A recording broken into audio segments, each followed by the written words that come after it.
ಯಾರಿಗೆ ತಾನೇ ಇಷ್ಟ ಇರಲ್ಲ ಹೇಳಿ. ಅದರಲ್ಲೂ ವಿಶೇಷವಾದ ಜಾತಿಯ ಹೂ ಅಂದ್ರೆ ಹೆಣ್ಣು ಮಕ್ಕಳಿಗೆ ಪಂಚಪ್ರಾಣ. ಅಂಥದ್ರಲ್ಲಿ ಉತ್ತರ ಕನ್ನಡ ಜಿಲ್ಲೆಯ ಸಿದ್ದಾಪುರ ತಾಲೂಕಿನ ಹೊಳ್ಳಾಡಿ ಊರಿನ ಮಂಗಲ ಹೆಗ್ಡೆ ಎಂಬುವರು ತಮ್ಮ ಬಿಡುವಿನ ಸಮಯದಲ್ಲಿ ಹೂವಿನ ತೋಟವನ್ನ ಬೆಳೆದಿದ್ದಾರೆ.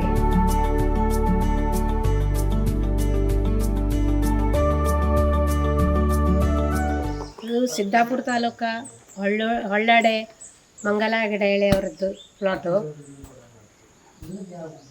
ಡೇರೆ ಪ್ಲಾಟು. ನಮ್ಮ ಖುಷಿಗಾಗಿ ಮಾಡೋದು ಇದು. ಜುಲೈ 1 ನಂತರ ಗಿಡ ಎಲ್ಲ ಇಡವು. ಫಸ್ಟ್ ಗಡ್ಡೆಗೆ ಎಲ್ಲವ ಒಂದು ಸ್ವಲ್ಪ ದೊಡ್ಡ ಗೊಬ್ಬರ ಹಾಕವು. ಮೇಲೆ ಬಂದ ಮೇಲೆ ಮತ್ತೆ ಕೊಟ್ಟಿಗೆ ತೊಳೆದು ನೀರು ಹಾಕವು. ಮತ್ತು ಮೇಲೆ ಬಂದ ಮೇಲೆ ಸ್ವಲ್ಪ ಎತ್ತರ ಆದಮೇಲೆಲ್ಲ ಕಟ್ಟಿ ಚಲೋ ಮೊಗ್ಗು ಬಿಡ್ತು. ಆವಾಗ ಮತ್ತೆ ಕೊಟ್ಟಿಗೆ ತೊಳೆದು ನೀರೆಲ್ಲ ಹಾಕಿ ರಾಡಿ ನೀರು ದಡ್ಡಿ ಗೊಬ್ಬರ ಕೊಡವು. ಎಲ್ಲ ಸರಿಯಾಗಿ ಕಟ್ಟಿ ವ್ಯವಸ್ಥಿತವಾಗಿ ಮಾಡವು, ಚಲೋ ಆಗ್ತದೆ. ಹೆಂಗಾರು ಇಟ್ಟರೆ ಚಲೋ ಆಗ್ತಿಲ್ಲ ಗಿಡ.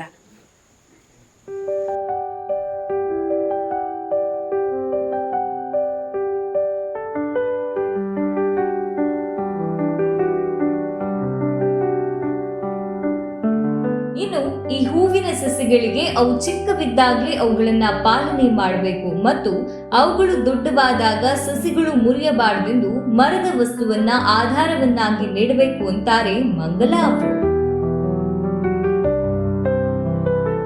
ಈ ಗಿಡವ ಸ್ಟೆಪ್ ಬೈ ಸ್ಟೆಪ್ ಕಟ್ಟವು. ಸಣ್ಣಕ್ಕಿದ್ದಾಗ ಒಂದ್ಸಲ ಕಟ್ಟವು, ಒಂದು ಉದ್ದುದ್ದ ಹಗರ ಹೋಗ್ದು ಅದಕ್ಕೆ ಚಪ್ರ ಮಾಡಿ ಸ್ವಲ್ಪ ಎತ್ತರದಾಗ ಮತ್ತೆ ಕಟ್ಟವು. ಸ್ವಲ್ಪ ಎತ್ತರದಾಗ ಮತ್ತೆ ದೊಡ್ಡ ದೊಡ್ಡ ಬಳ್ಳಿ ಹಾಕಿ ಕಟ್ಟಿ ಹಿಂಗೆ ಇಲ್ಲದ್ರ ಹೂವೆಲ್ಲ ಬಿದ್ದು ಹೋಗ್ತವು. ಇದಕ್ಕೆ ನಮ್ಮ ಯಜಮಾನ್ರ ಸಹಕಾರನೂ ಭಾಳ ಇದ್ದು, ನಮ್ಮೊಬ್ರ ಹತ್ರ ಆಗ್ತಿಲ್ಲ. ಹಾಗಾಗಿ ಕಟ್ಟಿ ಮೇಲೆ ಇಟ್ಟರೆ ಮಾತ್ರ, ಕಟ್ಟಿದ್ರೆ ಮಾತ್ರ ಸರಿಯಾಗಿ ಹೂವು ಇರ್ತು, ಇಲ್ಲದ್ರೆ ಬಗ್ಗಿ ಮುರಿದು ಹೋಗ್ತದು. ಗೊಬ್ಬರ ಸಾಕಷ್ಟು ಗೊಬ್ಬರನೂ ಬೇಕು, ಮಣ್ಣು ಬೇಕು. ಅದಕ್ಕೆ ಇದಕ್ಕೆ ಸುಡ್ಧೂಳು ಮಣ್ಣು ಹಾಕಿದ್ರೆ ಬೆಸ್ಟ್, ಭಾರಿ ಚಲೋ ಹೇಳ್ತು. ಗಡ್ಡಿಗೆಲ್ಲ ಸುಡ್ಧೂಳು ಮಣ್ಣು ಹಾಕಿದ್ರೆ ಬೆಸ್ಟ್ ಹೇಳ್ತು.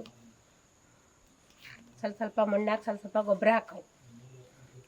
ಒಟ್ನಲ್ಲಿ ತಮ್ಮ ಬಿಡುವಿನ ಸಮಯದಲ್ಲಿ ಇವರು ಹೂ ತೋಟವನ್ನ ಬೆಳೆದು ಬೇರೆಯವರಿಗೆ ಮಾದರಿಯಾಗಿದ್ದಾರೆ.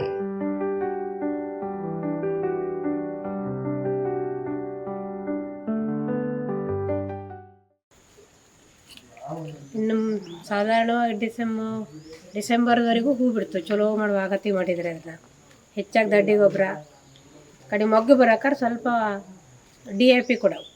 ಸ್ವಲ್ಪ ಸ್ವಲ್ಪ ಕೊಟ್ಟು ನೀವು ಬೇಸಿಗೆ ನಿಮ್ಮ ಬಿಸಿಲು ಬಿದ್ದರೆ ನೀರು ಹಾಕೋದಕ್ಕೆ ಇಷ್ಟು ವ್ಯವಸ್ಥಿತವಾಗಿ ಮಾಡಿದ್ರೆ ಚಲೋ ಹೂವು ಆಗ್ತು.